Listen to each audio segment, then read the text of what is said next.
Sponsored by Wandrium.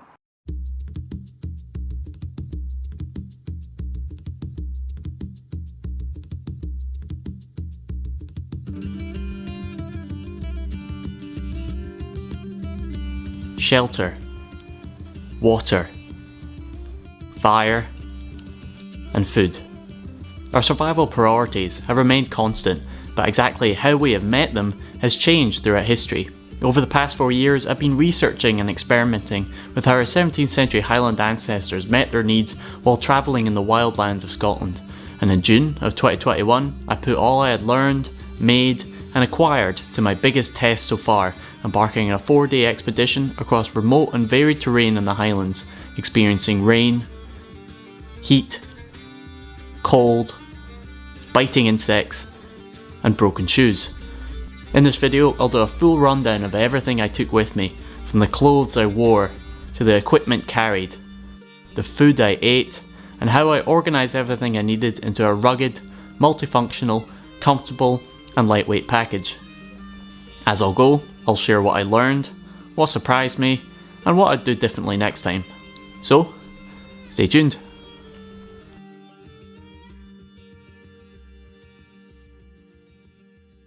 Hi folks, Tom from Fandabi, Dozi, thanks for tuning in. So if you're new to my channel, I highly recommend watching my Highlander expedition video to see all these items in action. I'll also put numbered references in the description below to my past videos where I talk about certain items in much more detail. These related reference numbers will appear on screen as I go, so you can refer to them as you wish.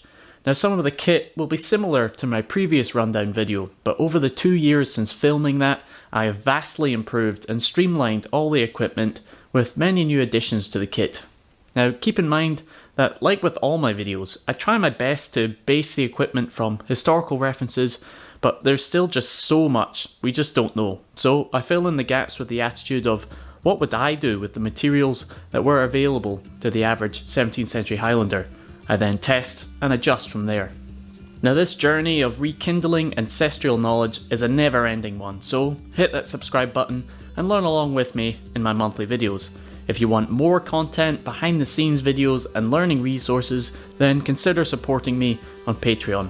But without further ado, let's get into it. So let's first look at the clothing I wore in the expedition. Now my base layer was a loose-fitting linen shirt, and I found this to be a fantastic item of clothing, especially for the warmer months.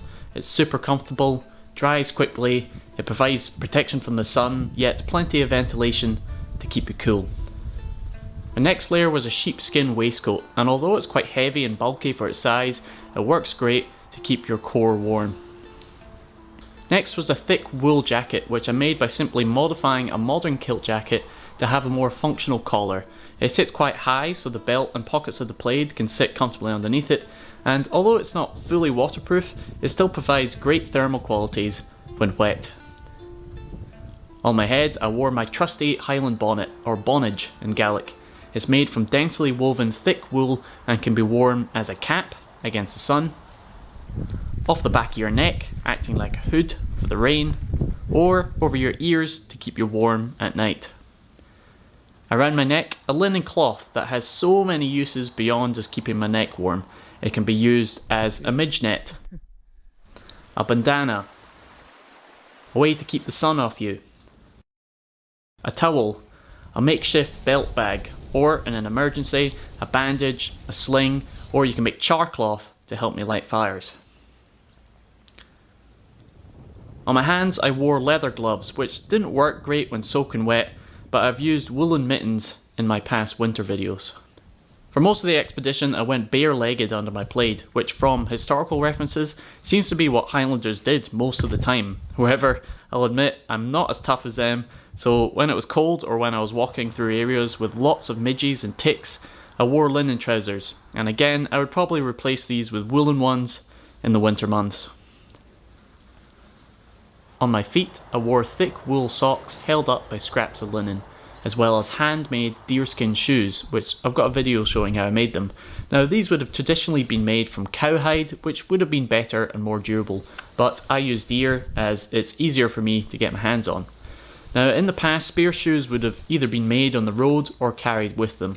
and I've discussed the pros and cons of minimalist footwear in many of my past videos, so check them out if you're interested, but all I'll say here is that they're great for natural surfaces, but pretty painful after miles on modern roads.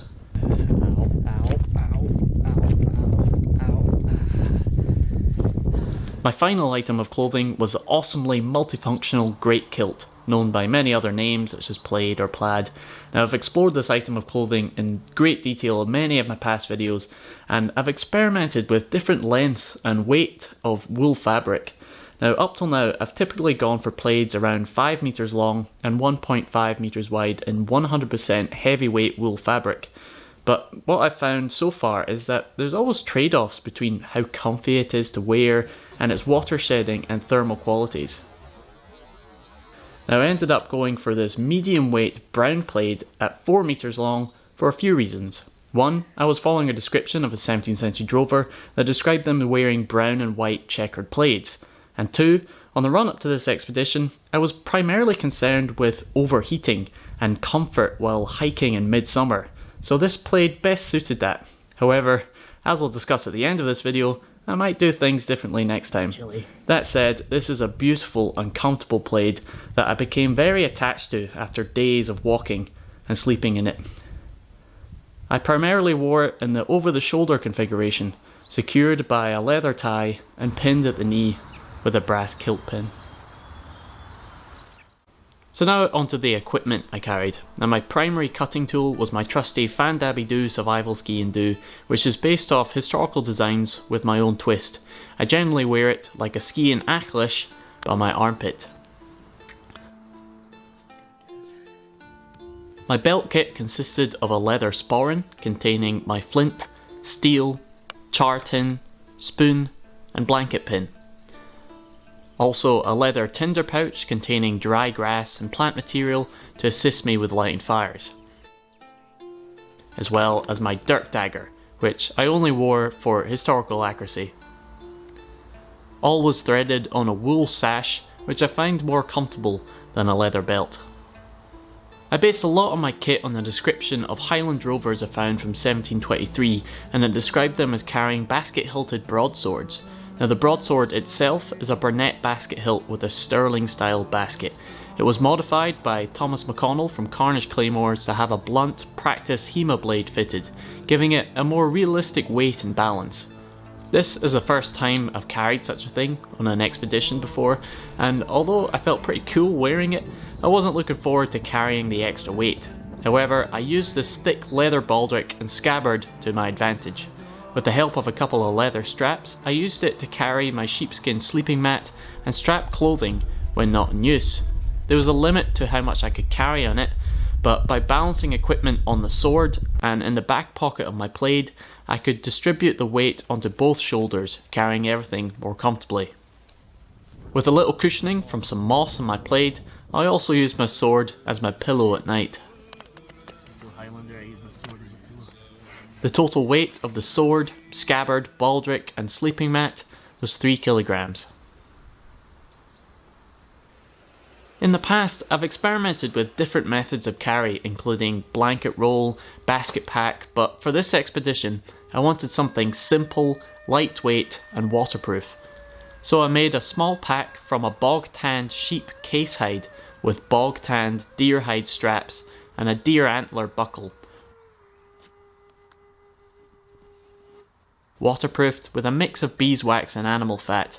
This contained all my food and supplies to last 4 days of hiking, and I'll show you what's inside later in the video. For water, I carried a 1 litre flask made of beeswax impregnated leather with a wooden stopper. This was made by Pictavia Leatherworks. Finally, no traveller would be complete without a trusty hiking staff, a very handy bit of kit when navigating rugged terrain and perilous bogs.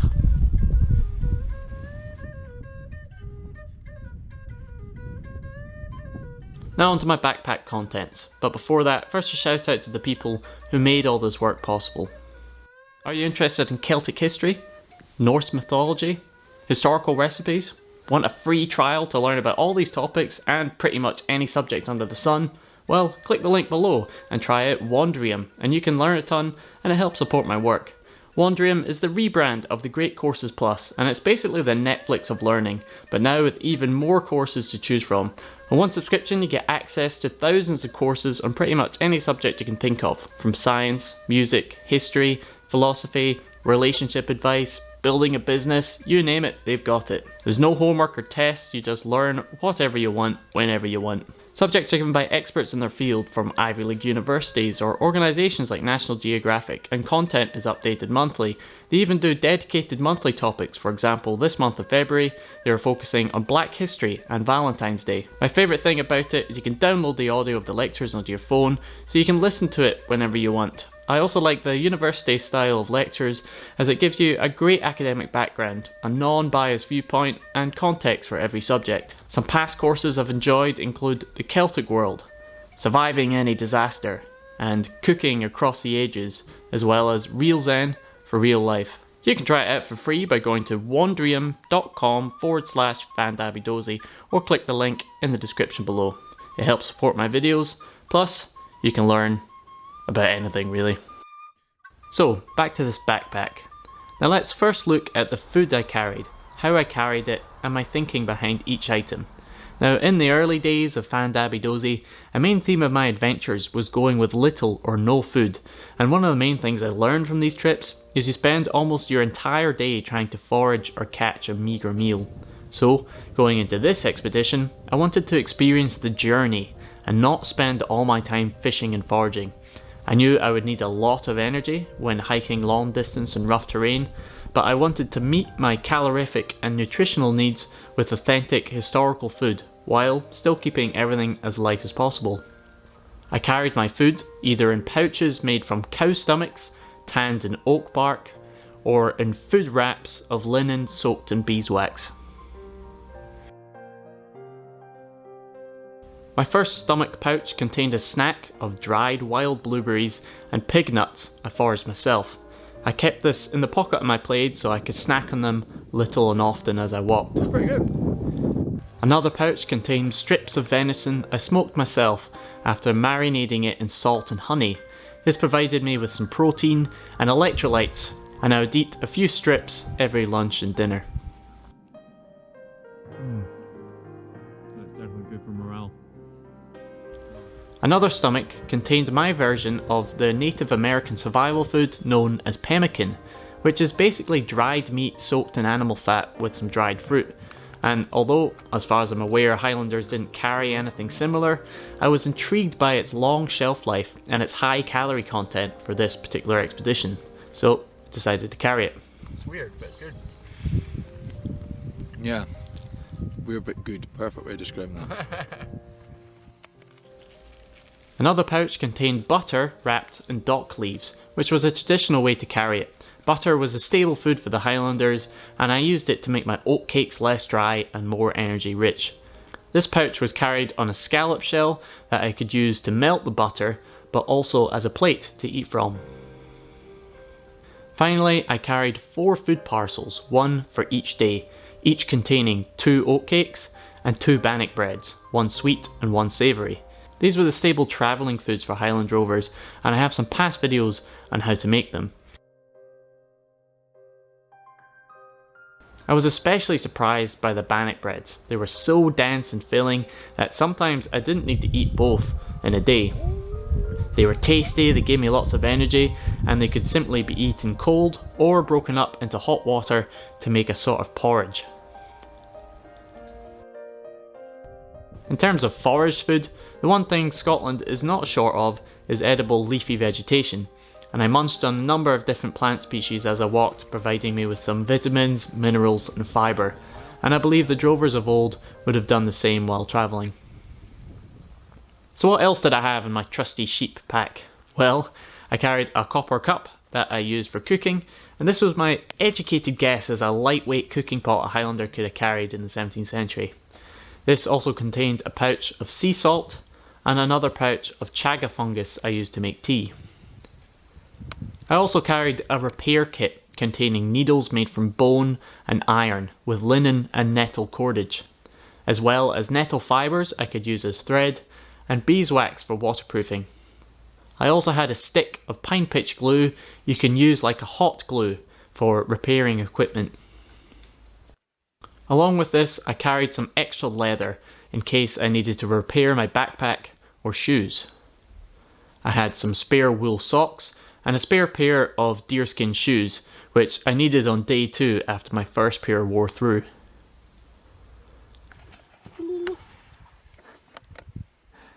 I also carried a wee leather flask of whiskey for morale and medicinal purposes. Now, whiskey was traditionally carried in a flask made from a ram's horn, but the one I made was leaking, so I used this leather flask instead. Last but not least, I carried a small wooden flute. Now, this might not seem very important for survival, but musical instruments were often carried by travellers for morale and to use as a sort of social currency for Highland hospitality culture.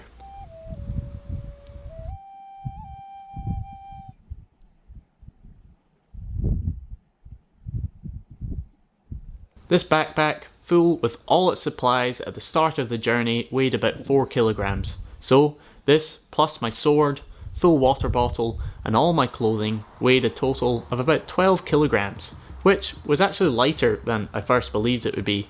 However, there is a saying in the outdoors, travel light, freeze at night, which brings me on to what I would do differently next time. On this expedition, despite it being midsummer, the first night went down to about 5 degrees Celsius, and 2 out of the 3 of the nights I got quite cold, especially in the early morning. Now, I dealt with this simply by starting to move on when I was too cold and having a nap later in the day once things had warmed up again. But if I did this trip again, I'd probably bring an extra wool blanket to sleep in, which is what I've usually done my past Highlander overnighters, but I didn't this time because I wanted to save weight. I may also try wearing a heavier plaid, like my 5-meter green one, but then again, maybe this wouldn't be comfy during the heat of the day. I would also wear thicker shoes. I'd probably make them out of cowhide instead of deer, and food wise, I probably could have done without the pemmican and probably be alright with just 1 bannock a day. But other than that, I was very happy with the kit, and at the end of the 4 days, despite having sore feet, I felt fit and well rested enough that I could have kept walking. And no doubt this will not be my last historical expedition, so don't forget to subscribe. Huge thanks to all the patrons for the support, I really do appreciate it. There you can donate what you can afford and everyone gets access to the same extra content.